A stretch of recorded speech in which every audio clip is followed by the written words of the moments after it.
Over to you, Prabhuji. Hare Hare Krishna. Krishna हरे प्रभु। कृष्ण प्रभु जी, दंडवत धन्यवाद। प्रणाम प्रभु। हरे कृष्णा प्रभु जी, दंडवत प्रणाम। Yeah. हरे कृष्ण प्रभु जी, दंडवत प्रणाम। So let us begin our class first of all with Mangalacharan. Let us all pray together. Om Ajnanatimirandasya Gnananjanashalakaya Chakshurunmilitam Ena Tasmai Shri Gurave Namaha. Nama Om Vishnupadaya Krishna Prishtaya Bhutale Srimate Bhakti Vedanta Swamin Iti Namine Namaste Saraswate Deve Gauravani Pracharine Nirvishesha Shunyavadi Paschati Deshatarine Jai Shri Krishna Chaitanya Prabhu Nityananda Shri Advaita Gadadhara Shri Vasadi Gaura Bhakta Vrinda Hare Krishna Krishna Krishna Hare Hare Hare Rama Rama Rama Hare Hare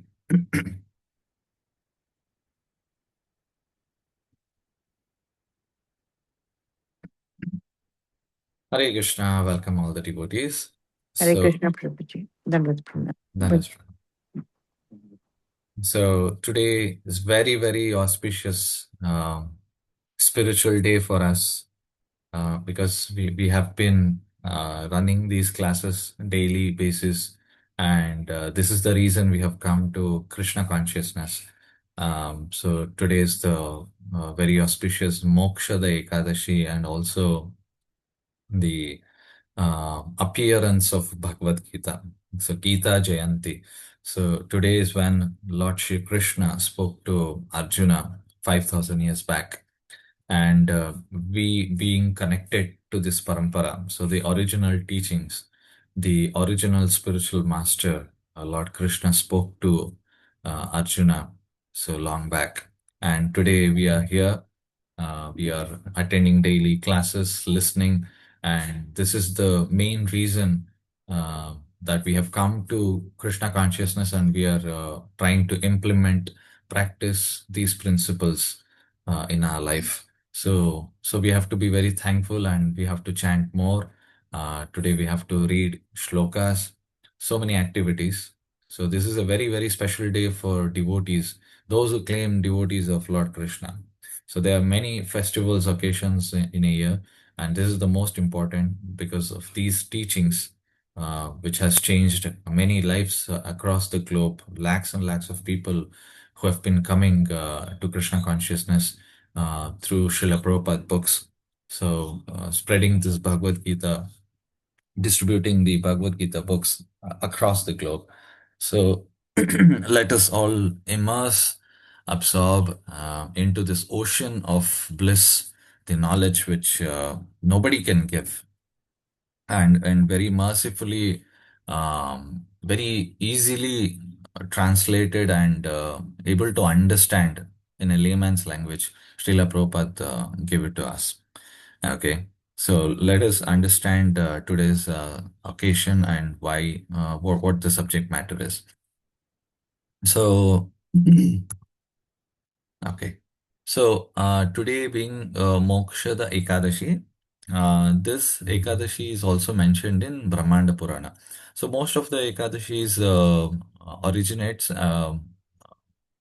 the previous, the first Ekadashi, where Uttapana Ekadashi, the first Ekadashi Devi appeared. But today, this Ekadashi has been explained in Brahmanda Purana. Some Ekadashis are explained in even Padma Purana also. But most of it you'll find it in Brahmanda Purana. So there's a conversations between the Lord and there's a Narada Muni also explaining different Ekadashi. So there are a lot of conversations which happens, the speciality of each Ekadashis, the stories behind it, why we need to follow it. So let us understand in this perspective and move on to the next topic according to this. So, long back when Yudhishthira Maharaj questioned, he inquired from Lord Krishna that what is this special Ekadashi which is appearing in this particular month, Margashirsha month, so which removes all the sins. So what is that speciality? Why one should follow? So that is what it has been asked. So Krishna explains that this particular Ekadashi brings one fame. Uh, so how is that? So this Ekadashi is purifying for the faithful devotees, and it removes all the sinful reactions, and it is bestowing for liberation itself. So that is what is mentioned. So the worshipable deity is Lord Damodara, that has been explained, and we of course worship Damodara in the month of Damodar month. But if we don't have a deity near us, like we don't have a temple or anything, at least we have a photo, so we can worship him with incense, key lamp, fragrant flowers, tulsi manjari, the tulsi buds. So that we can follow. Of course, we don't pluck the tulsis or tulsi manjaris on Ekadashi. So it's better to keep it to 1 day prior within our homes. So all these, so it's very auspicious to offer tulsi every day at the lotus feet of the Lord. Either you can offer it to the photos or you can offer it to the lotus feet of the vigrahas at home or at the temple. So please listen to this narration. It's very nice. So it's very actually contemporary for us also, in the sense that it applies to us in the modern age as well. So it starts about a king called Vaikasana. So he used to be ruling the Bhuloka, that's our planets, and one city name is called Champaknagar. So he had many brahmanas, well kingdom where a lot of kshatriyas, armies, phalanxes were there, and decorated wives. He had many sons, daughters, and all the brahmanas were there very happy. The kingdom was happy, so there was no kind of much diseases or wars or famine, pestilence. So nothing was there like that. So overall, the kingdom was happy. So the Brahmanas' advisors were very nicely educated, in the sense they knew the Vedic knowledge and they were guiding this king accordingly. So he was ruling properly, but one day he had a dream where his father was crying and suffering in one of the hellish planet. So sometimes we get, right, which leaves behind impression, and we remember those dreams for a very long time. Every day we get dreams, but kind of we forget it. But this kind of dream he got, that he remembered, and father was shouting and calling out his son that please save me. So his father had passed away long back. So his father was suffering from hellish torture. So, and he was ruled by Yamaraj, the hellish planets. So he was suffering. So he consulted his, the advisors in his kingdom. So Brahmanas, he had this particular dream, and it was really scary. And he was concerned that father is coming in my dream and shouting like this. Of course, our dreams are different from what people used to get dreams in those days, because we see so much of social media, and or we read something in the news and we watch television, and the same thing runs in our mind, in the dreams. That is what is happening to us. But those days were different. So people were very fixed, firm. They were practicing so nicely that they were very firm in even their even sleeping habits as well. So ours is a little chaotic lifestyle. So coming to the story, since the king's father was suffering in the hellish planet, so he advised, and he asked the Brahmanas. So this is what I have, and I don't intend to enjoy this kingdom because I see that my ancestors are suffering, and though I have everything at my step, at my doorstep, everything is there for enjoyment, but still this pesters me in my mind that I cannot live happily, right? But nowadays it's a different scenario because we throw our parents into the old age home and we want to enjoy our life. We are really annoyed with taking care of the parents. Unfortunately, that's most of the people in the world today. They don't want to take care of the parents, or they don't want to just that we want only the inheritance. So we want the properties, money, all that. So that is what is world running about. So, but here is a king who wants to relieve his father from previous whatever the sins he has performed.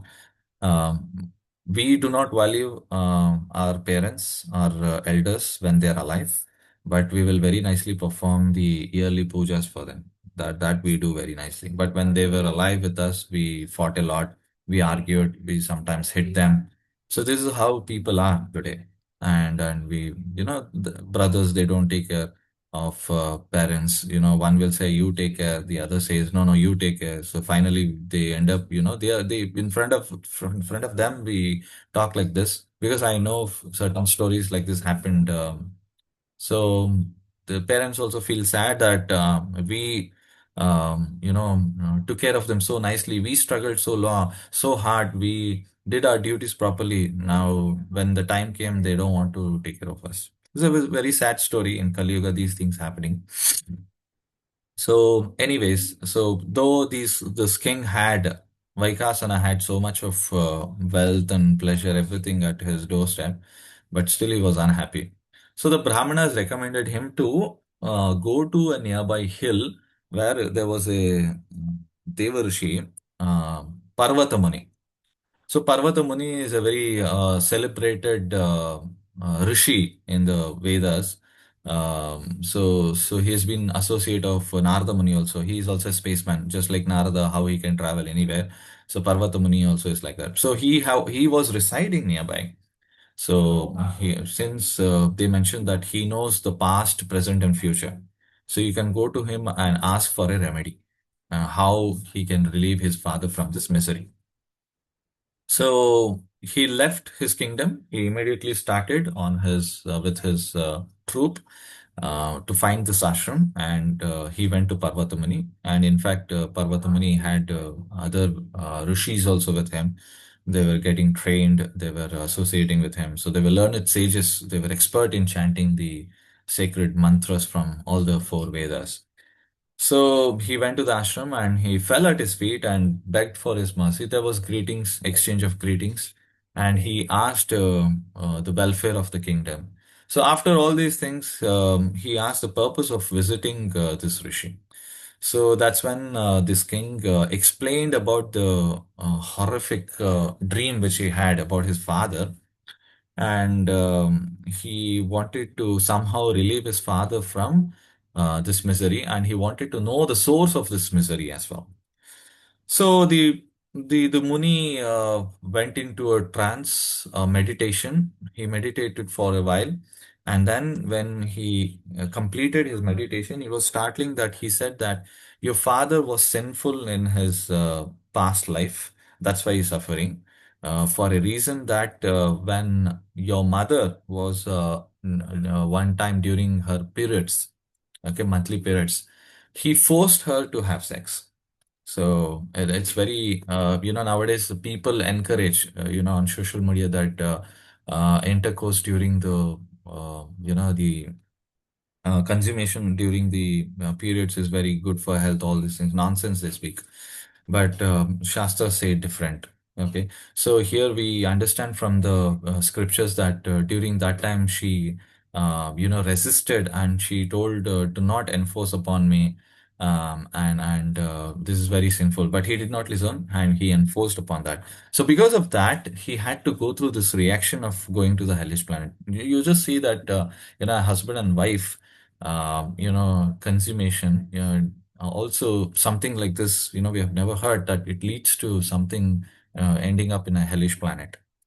So we have to take these things seriously, when it comes to the relationship with the husband and wife as well. So so when he heard this, son is listening to what happened to his father. So he asked for what can be done, that any charity or any yagna or any fasting, what can be done to drive away this misery from him. So I have to take out from such a condition. So Parvata Muni told that your father can be relieved in a particular way. So it's a very simple way that he mentioned about this particular Ekadashi or this particular day which occurs in this month. So it's mentioned as Mokshada Ekadashi, he mentioned. So it appears in the Margashisha month and the lightning moon. So fortnight of the light moon. Yeah. So he mentioned that. So if you observe the Ekadashi strictly fasting completely, and all those benefits you give it to your father in his name, and he will obtain this mercy, and he'll be freed from that pain he's going through. Let him get liberated and let him take a rebirth again, and he become a devotee. So that's what the conversation was. So acting upon that conversation, so he fasted, he waited for that day, and this day, Mokshada Ekadashi, and he fasted, and he gave the benefits to his father. For his purpose he fasted with full faith. So after observing, and he alone did not do it, he did along with his wife, children, and other relatives also in the kingdom. So just imagine a king being like this. So he praised the the devatas especially, because when this particular uh, fasting was done, his father was immediately relieved, and he got the rebirth as in the heavenly kingdom. Now, at one point, at the Krishna consciousness point, we can mention that, okay, why all these, because you're talking about heavenly planets and all those things. But here's the story. Though he was elevated to the heavenly planets, he did get a good body, a nice, comfortable life, so that he remembered this and he performed his activities, and he went back to Godhead. So, so this is very important that most of the Ekadashis, if you see, the stories will have the phala, the fruits of what happens when you follow the Ekadashi.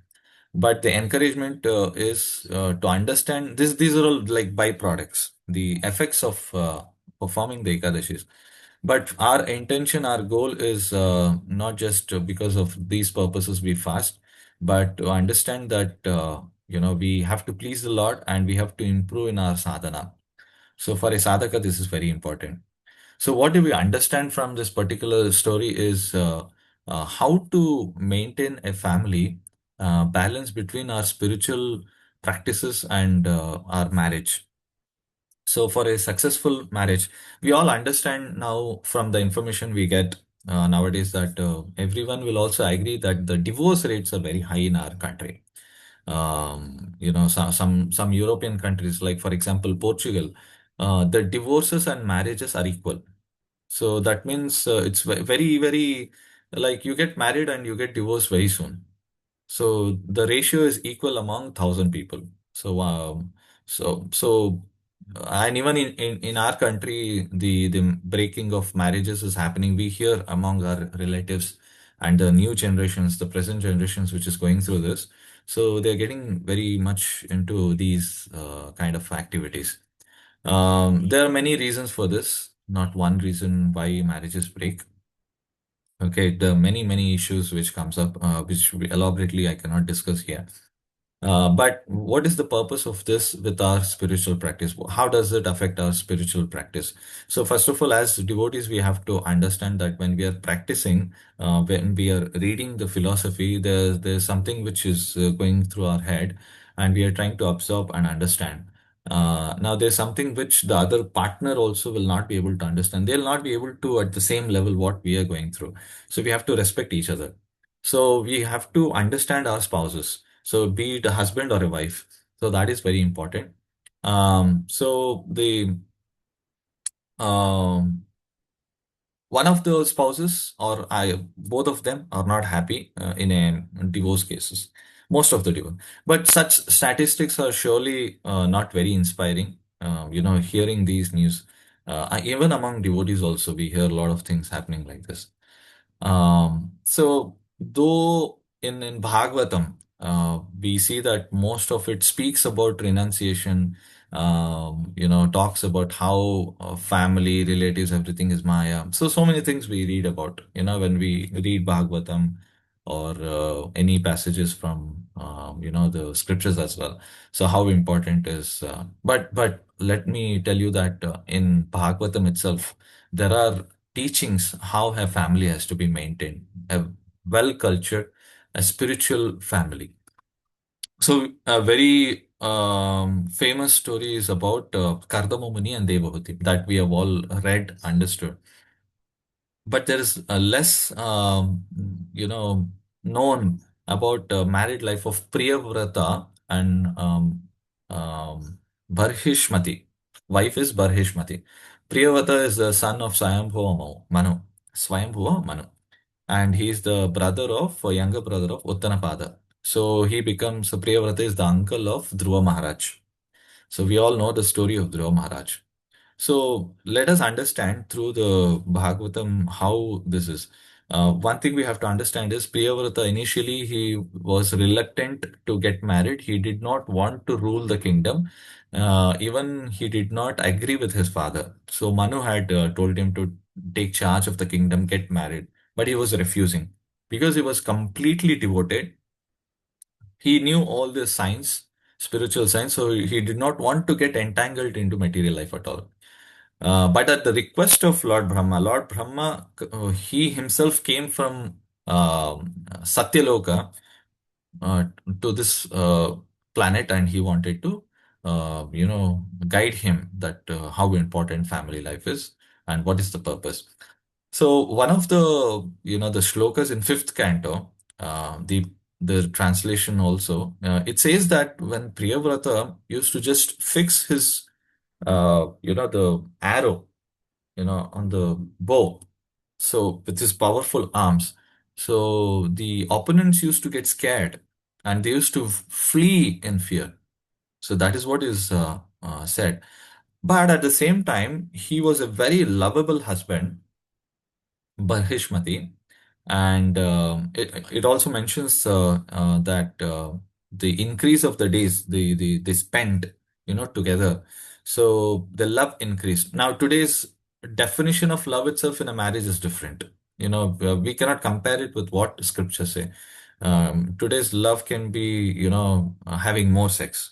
That is what the psychologist and others we hear a lot of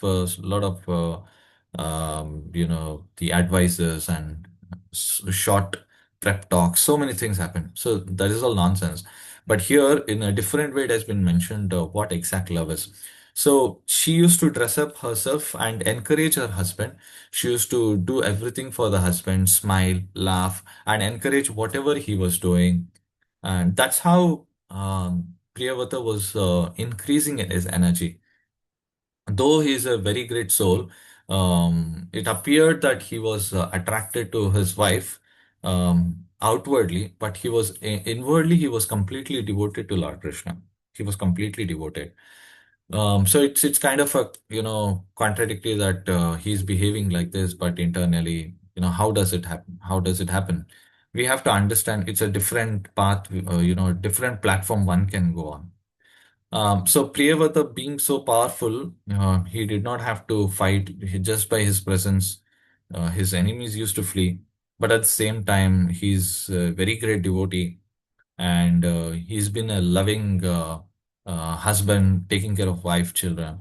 So generally, we understand that any successful man, there's a woman behind him. So this applies here also. So Priyavata, though he was he was favorably doing everything for his wife. So he assisted whatever is required for his wife. He was doing everything. So, but we have to see other way also. In Bhagavatam, if you see, or in the behavior of devotees, there are two types. Those who want to renounce. Okay, so for genuinely people who renounce, for them these things are not encouraging. Yeah, you see in the brahmachari ashram or in a sannyasa ashram, if you see they don't talk all these things. That they discourage, telling that no, no, no, we should not get married, we should not get entangled. woman is Maya. Then the shackles of life will start once you engage with a woman.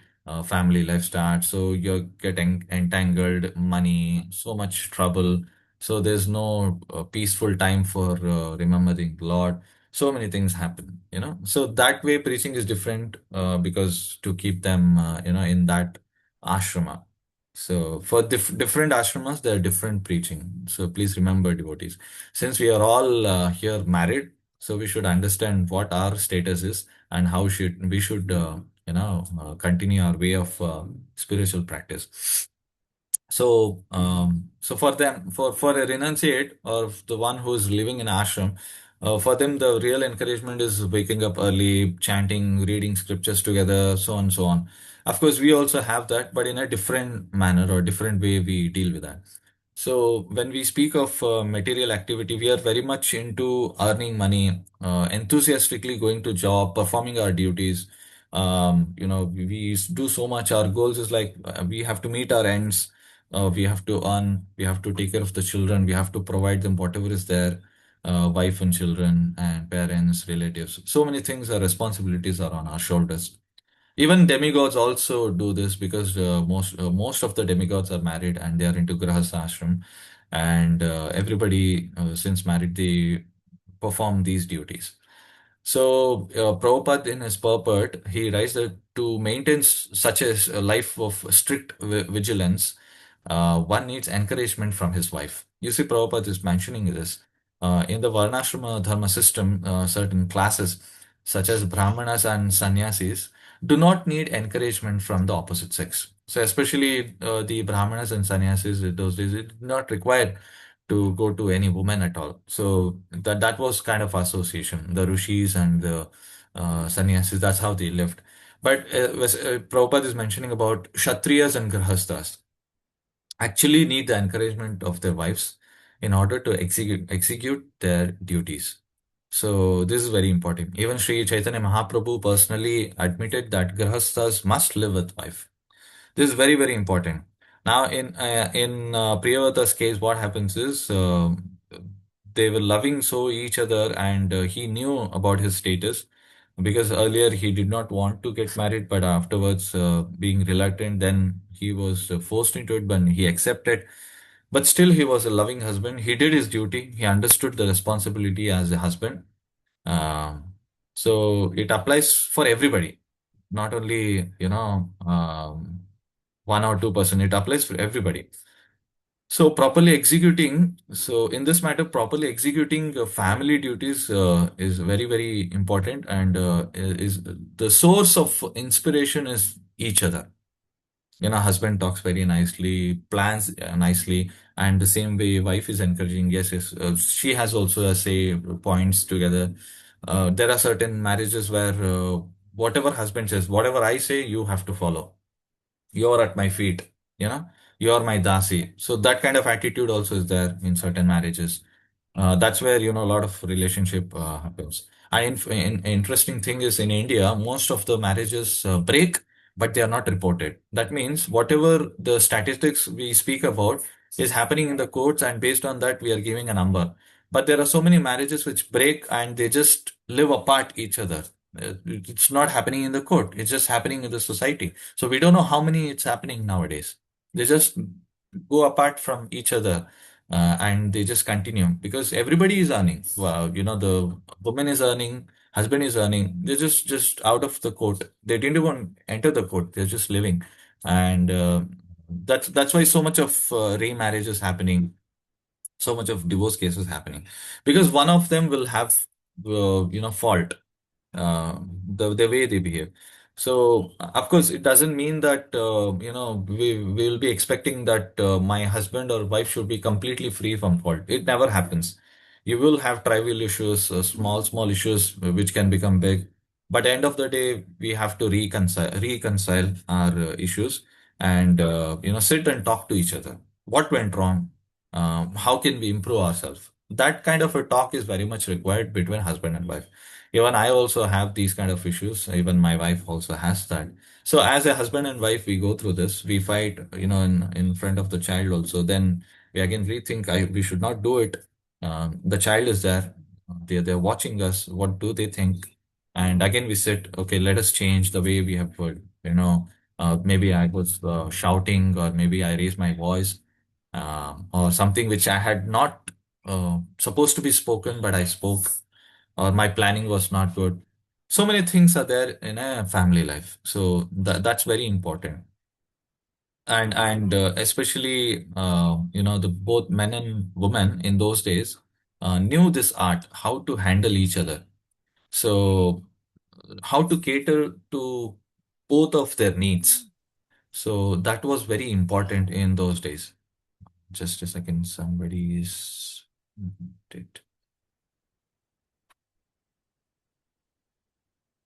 Okay. So, as a practitioner for us, we are doing.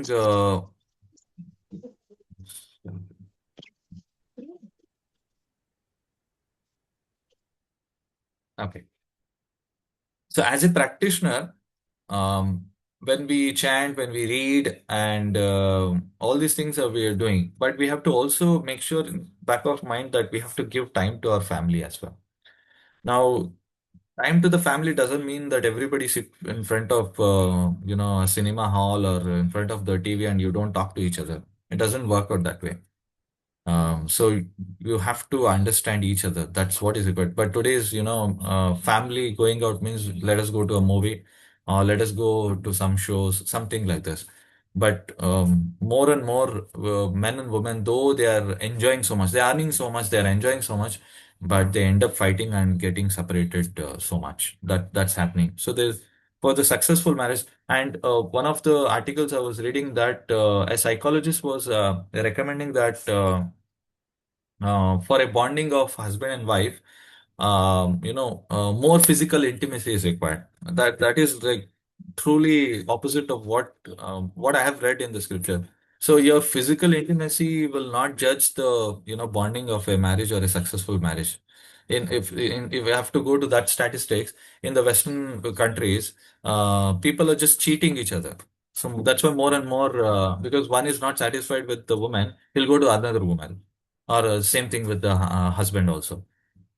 So that doesn't work out. So same thing is happening in India also. So, but for a successful marriage in Krishna consciousness life is both have to come to the path somehow. Maybe one is behind, one is moving forward, but both have to come to the point that we have to accept Krishna, and the center for attraction is him, and we have to understand what is our practice. One may not be chanting 16, one may not be reading everything, but we have to understand each other. So we have to give time, we need to have patience, and we have to give whatever is required in that essence. So that is what is required. So a successful ashrama is possible only when we understand each other and give services, because serving a husband or a wife is also a service in Krishna consciousness. Serving children, this is also a service. You're serving your husband or wife. That is also a service, because wife is also a Vaishnavi, or a husband also is Vaishnava when they are chanting, they're reading with you. So that is very essential. And as a duty also we have to do it. As a devotee also we have to follow it. So this is very important. Now we cannot be very much self-centered always, that what we will be absorbed that everything is for me, mine, mine, mine, mine, mine. No. So we have to do something which is what I can do for them. That is also required. So family, it extends to the society also. So that's how our congregation is growing more and more based on these principles, what we have heard, we have read, to be a successful, grahastha.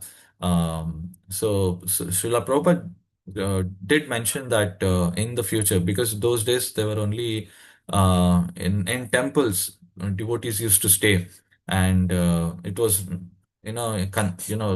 very less in number. But he did mention that in the future, people will be worshipping the Lord in their homes, and families would sit and chant, and they will follow this principle, follow Krishna consciousness life. So that we are seeing today, that more and more congregation, we see, we festivals, we see so many people coming to us.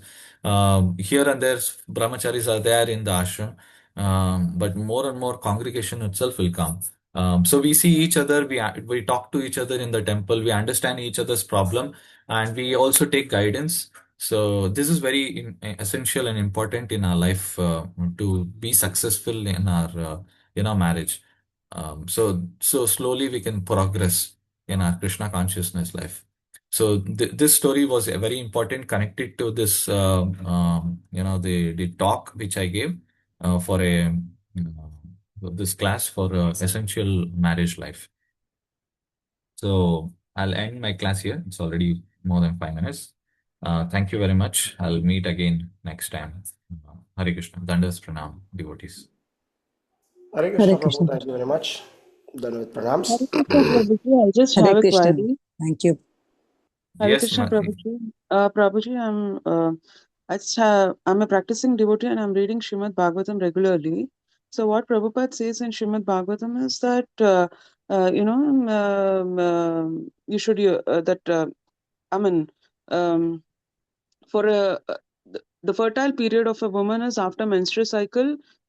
She's fertile for another 10 days. So if you want to mix, you have to mix during that period. I'm Yes. unmarried.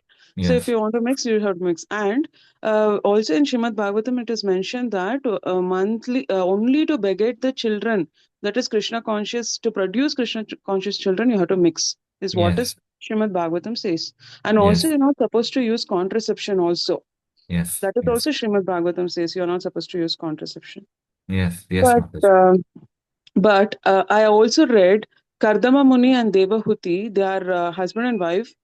But Kardama Muni was taking care of Diti or Devahuti. Devahuti. Devahuti, no? They begot so many children, Prabhuji. How Yeah. and that is, but it is contradictory, right? What Prabhupada says and what Srimad Bhagavatam says, and what these people are doing, it is different, no? Mhm. Mataji, And yeah, Mataji. Hare Krishna, Prabhuji. Please Yeah. ask her to consult, not in open class. I think it will be better. She consult you or your wife personally. That will be better for her actually, actually, because she's unmarried also. So Yeah. if you feel that way, actually, my suggestion is that way actually, Yeah. So, because her future is for future spiritual life, her personal life is also future, Prabhu, actually, yeah. Yeah. One thing we have to understand is the Kardama Muni's story. He is a Prajapati, in the sense that he was ordered by the Lord himself, the Lord Brahma, that he has to increase the population of the universe. So they are at a different level. Now we have read even at another place. Prabhupada mentions about one is Krishna consciousness, and he wants, to beget. He can have even thousands and lakhs of children also, if provided. So that sense, you can have more children. But the principle is we can consummate only if we want a good Krishna conscious child. It's not about, we are using as a sex machine. So that is not the point, which is, it's not contradictory. So in the story of Kardama Muni, if you read the purports, you'll understand. It's clearly mentioned that one should consume only for begetting Krishna conscious children. So Kardama Muni did that to beget, the Krishna conscious children. It's not just like nowadays what we see. Prabhuji, one more question. Can children give moksha to their parents, Prabhuji? Like parents are not Krishna conscious, but we are Krishna conscious. And in the story today you told, in the dream he could give moksha to his father. Father was liberated. So can children give really moksha to their parents?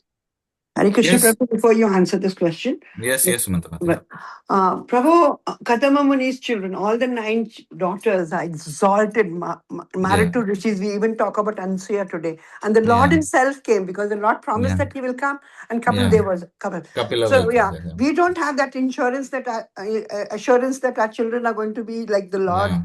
I know what we produce. I mean, Yeah. we Our really don't consciousness have, level is yeah, different. yes, absolutely. So we cannot compare ourselves with Kadamba Muni, Dehuti, Yeah. like Aditi, because all that, like see, Aditi, Deity produced Hiranyakashipu in this thing. So Yeah. there is no comparison. This is a flow, this is a period, and we have to basically understand this. Yeah. Sorry, Prabhu, No, no, for that's okay. interruption. No, no, no. Yeah, very nice points you have included. Because the way we are living our consciousness is completely different from what it has been explained in the Shastras. Bhagavatam talks about these great personalities because they lived a life in a different way. We cannot, compare even a peck against them. We cannot even understand what they are. So that's very important. Yeah, Nita Mataji, you were asking some question. Prabhuji, can children give really moksha to their parents? Because today in Moksha the Ekadashi Katha, you said Mm, that in the dream he could liberate his parents. So mm. if my parents are not Krishna conscious, but I am Krishna conscious, can I help my parents get moksha that way? Yes, yes, yes, definitely. Because when Prahalad Maharaj was, after Hiranyakashipu was killed, so Nasimha, he mentions this. So he wanted to, ask what boon he wanted. So he wanted to liberate his father, Prahlad Maharaj. So it is mentioned that, 7 generations will get liberated if one becomes a pure devotee. So in that sense, even if our parents or our ancestors were demons also, they get liberated. So, when we perform our Krishna consciousness in the second chapter of Bhagavad Gita, so Prabhupada also mentions about this in one of his purport that a practicing devotee, you're practicing Krishna consciousness, your previous generation also get benefited from your serious practice. So that's why we have to become very much serious. It's not only benefiting us; it's benefiting our ancestors also, our future generations also. I hope that is you're getting the answer. Hare Krishna, thank you. Yeah. Thank you, Mataji. Hare Krishna Prabhu, can I just add? Prabhu, when we do karma kanda, when a person passes off, give this, or do the pindadan and all that, that can give benefit to the passed away soul, why can't the chanting of the name of Krishna give benefit to the family or to the ones you're praying for? It is, in fact, maybe the children don't take on to it, or parents don't take on to it, or something. But somewhere, Prabhu, Kapina Kavito, because of your atmosphere or something, it will give you results. Don't we Yeah. sometimes dwell on something which we've heard some long time back, good or bad? Yeah. So, Mataji, when we become devotees, say when we become devotees, now I'm expecting that my immediate, the loved ones also should become devotees. But we have to understand their, the level of their understanding and their free will also. Whether they are ready to take it or not, we don't know. But of course, they are associating with us. We are also trying to tell them maybe in this life, in the future, or maybe in some other life, they might get benefited and they start their spiritual progress. So that benefit is there. So whatever we do, it definitely has effect on them, but we should not enforce upon them. If we force them, they will not take it. So as much as possible, we have to give them whatever the necessities are there so that they can also progress in spiritual life. That is required. So I see that people today force their children, you sit and chant or else I'll not give you food. We have seen a lot of abuses happening. So, yes, Prabhu? No. He was forcing it. No, Prabhuji, of course, I mean, what you're saying is absolutely true. We see it in our lives. I have children who, I can't force them. They have their own free will.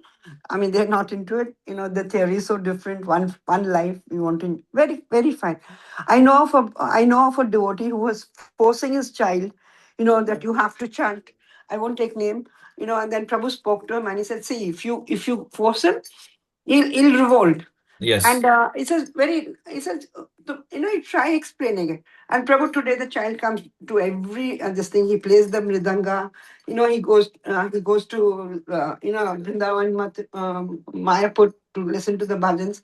So kuch to prarabh hota hai, and kuch you Yeah. have to be very patient with it. Yeah. You have to be patient. If I and Prabhu are devotees, I think my whole house becomes devotees, my parents, my children. No, Prabhu. One is into Buddhism, one is into this thing. And you can't force them, you can't leave them. You have to adjust with them. Yeah, yeah. So I tried in the beginning with my parents. It did not happen, so I just left. So Exactly. so You I just you pray have for to. them. You can pray Yes, for yes, them. Prabhu. Absolutely. We need to pray. Yes, Prabhu. Mm. Mm. Sorry, it is going off track. Thank you, No, no, Prabhu. that's good, healthy conversation we'll be having like these questions in the class. So it's benefiting everybody. Yeah. Okay. Prabhuji, one more thing is my parents are not Krishna conscious, but I just want to make them Krishna conscious. But they are spiritual. They are Vishnu preacher. We are Vishnu devotees. Yeah. My dad does Vishnu, he does Vishnu bhakti, but doesn't come to Krishna consciousness. That doesn't read Shrimad Bhagavatam along with me or chants. He doesn't do chanting. So that is why today's story I listened and I thought maybe if we practice Krishna consciousness seriously and pray, maybe they will get moksha like that. So that's the Yeah. reason it's this question. Yeah, yeah. So they will get benefited, some life or maybe in this life. Like one past time, I was reading that one of the devotees, one of the Maharaj only, whole life mother was, just revolting. It's a story of Indradimna Maharaj. So Indradimna Maharaj mother was very much reluctant, and because they're all foreign bodies, right? They're all foreigners. So mother was nowhere near to Krishna consciousness, but still Maharaj, though he was traveling everywhere, he used to send every month books, Srila Prabhupada books to her, magazines, and whatever possible ways. But she never touched whatever he had sent. But when it changed his, sorry, her this one when she got cancer and she wanted to meet actually Maharaj, but at the same time she did not want to uh, disturb him. So during her end days, she just sat and read whatever the books he had sent, and she used to follow his son. What spiritual activities he was doing? He was preaching so much. So when he received this call, she requested one, because I've read everything, whatever you have sent. I just want to leave my body in Vrindavan, and please, if I'm not able to leave my body in Vrindavan, at least immerse my ashes into Ganga. So that Maharaj fulfilled his mother's wishes. So she requested that please forgive me, and if possible, please pray that I can go back to Godhead. I can surrender to Lord Krishna. So some or the other day, everybody of us will get that realization. So we just have to, give that free will, what they can accept. This realization is very important. Prabhuji, when we are healthy, hearty, and we are well fit, that time to do Krishna conscious, or when we already feel sick and we are invalid, that time if you do take Krishna consciousness, what is the use? So you're asking that when we are healthy, Hearty, we have fit. to take it to Krishna consciousness is right, right? So why we become invalid and then take up Krishna consciousness very seriously? What we can do? Nothing we can do when we become invalid. Yeah, I mean that's how our education system has been, and that is how we have been taught. But in the olden days, if you see, the first thing the child had to go through is the spiritual culture. But that is lost. That age is lost, and we are into the modern education where we are busily working for earning our livelihoods. So in this condition, as early as possible, we have to take up this Krishna consciousness. That's why we introduce so many programs for children also. Though they are going to school, they have exams, so many things. We are trying to, fix them into this particular process. So we don't know tomorrow's generation what will happen. Now itself, we see so much of chaos happening. So it's very important that at the right age, at the young age itself, Krishna conscious has to start.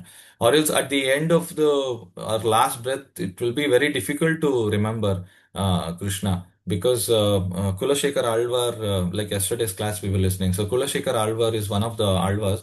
So he says that you take me away right now because I'm fit, healthy. At the end of my, if something happens to me, I'll not be able to remember because there is a disruption in my kapha vata pitta. So I may not be able to hear or see, or speak anything. So I'll not be able to remember you at all because I'll be concerned about my leaving body or my suffering. So that's the prayer he has. But we cannot do that. We cannot ask that prayer that you take me away right now because we if we do that, nobody will come to Krishna consciousness. So what we can do is we have to pray that we continue our duties. At the same time, we will remember you, Lord, in whatever possible manner, possible ways in our life. So that is Hare very important. Krishna, Prabhuji. Yes, Mataji. Basically, we are all trapped in this material, what do you call, life. And I was actually very happy once when I saw one post in Hare Krishna TV. There's Mm. one Prabhu who lives in London, and he's from Telangana, Hyderabad.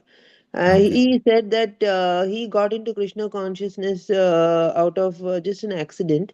And Mm. fortunately for him, there are around 8 to 10 schools around in and around London which are purely, into Krishna consciousness.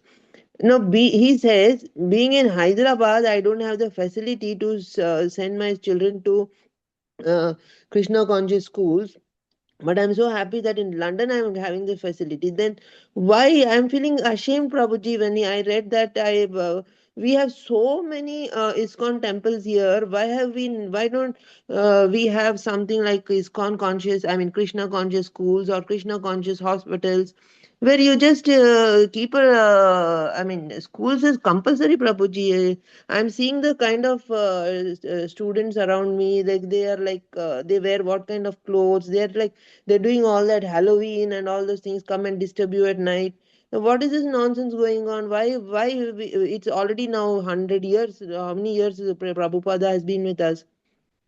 Why we are not taking this in small steps we can take, no, Prabhuji? There will be so many donuts to do that. Yeah, Mataji, there are already a lot of Because they are going astray. In front of our eyes, we are only. Yesterday, I went and attended one satsang in my own colony. And okay. there was one Prabhuji who's from US. He came back for his children's sake. He educated them, maybe primary school in Pune, and he went back to his village in Tenali. He has a goshala. He is doing agriculture. He's a big software engineer. He is now what is this? He's what is he's spreading Krishna consciousness in that village. He is making his children, what is that, play with the calves, clean the goshala.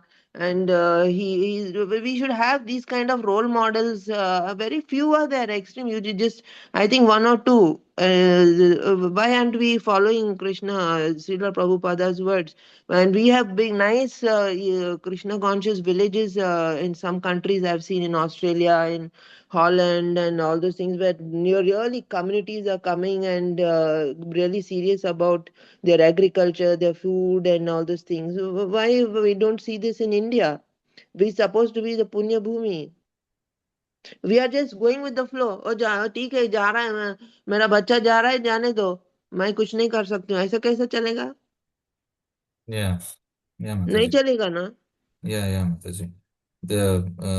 What you said is right, because we are heavily influenced by the technology nowadays, and we are influenced by We don't following want the to make the Western change culture. ourselves. Yeah, we are following the Western culture basically.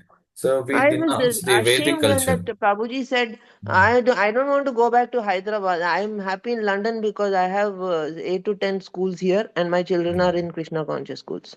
Yeah. No, even in And in India, Hyderabad, I don't think we have even one. Uh, outskirts Hyderabad is there. Hare Krishna Prabhuji, there are a Yes, lot of schools in ISKCON also. yes, yes, Now yes. recently in Vrindavan they are opening a modern school with the Yeah. Prabhupada teaching and 60 acre.